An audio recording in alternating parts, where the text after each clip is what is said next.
Bonjour, je m'appelle Amélie Cécile DB et donc je voulais vous présenter aujourd'hui quelque chose que j'ai pu observer et que je voulais ramener pour mes frères et sœurs qui sont intéressés par les Antilles. Mes respects. Alors, lorsque j'étais faire mes études, j'ai pu collaborer avec d'autres idées, d'autres histoires. Et l'on m'a tout simplement montré ce que je vais vous montrer aujourd'hui, c'est-à-dire un art, un savoir-faire de cuisine que je voulais absolument ramener pour mes frères et sœurs. Alors, juste un petit attention avant de commencer. Alors, nous sommes aux Antilles et l'Europe a estimé qu'il fallait piocher dans tous les pays de l'Afrique pour les amener aux Antilles.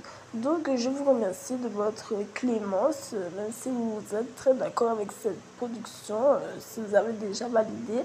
Mais je vous remercie quand même de faire attention à ce que vous dites, à ce que vous faites avec les autres. Aux Antilles, pour les Antilles. Merci. Alors, nous allons partir aujourd'hui au Bangladesh, tout facilement. Alors, voilà, allons-y.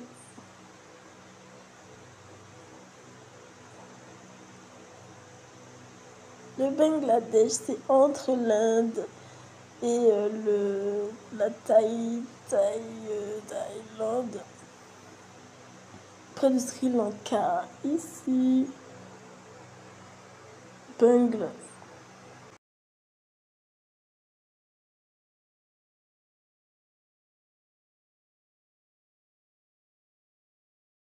Que la Guadeloupe n'est pas assez obèse pour moi, c'est pas ce que j'essaie de dire là. Ce que j'essaie de dire là, c'est que j'ai vu quelque chose dans mon voyage et que j'aurais aimé le rapporter aux Antilles.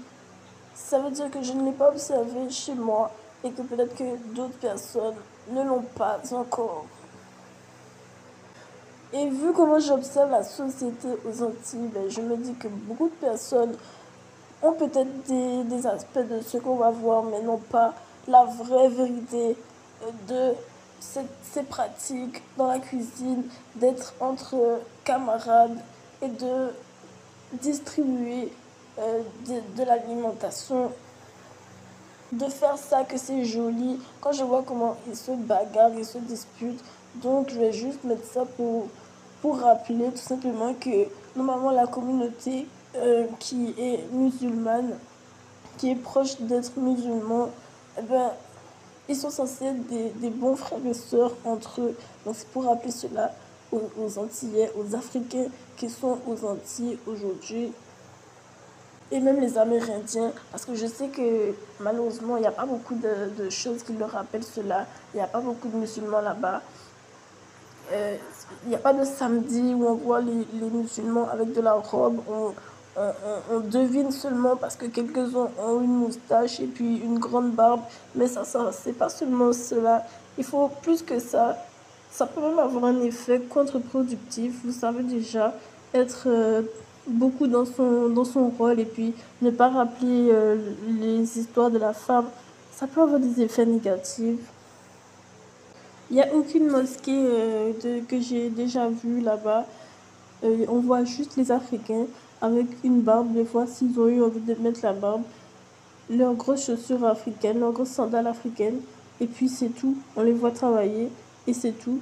Moi, je pense que c'est pas bien comme cela et qu'il faut s'en rappeler. Et que apparemment ils sont venus parler de l'économie internationaliste, même après l'esclavage. Ils ont dit comme ça que ici c'est l'économie internationaliste. Fais ce que tu veux, tu es libre, mais parle de l'économie internationaliste. Il y a anglais, il y a français et il y a espagnol maintenant. Qu'est-ce que tu veux? Parle ou ne parle pas d'ici, mais fais quelque chose. Et tout ce qu'on voit, c'est des Africains qui sont normalement des musulmans, mais qui sont au travail. Il n'y a pas de valeur de la femme de la maison, qui sont franchement installés comme à Paris le samedi, où on voit tous les musulmans quasiment se reposer avec une jupe, etc. Je m'en fiche de ce que le poste et la France, le Paris de ça à ce sujet sur Amélie aujourd'hui. Moi, je suis championne de Paris et j'assume de dire qu'il faut ces valeurs-là, il faut cela aux Antilles. Alors, si vous m'avez compris, c'est parti.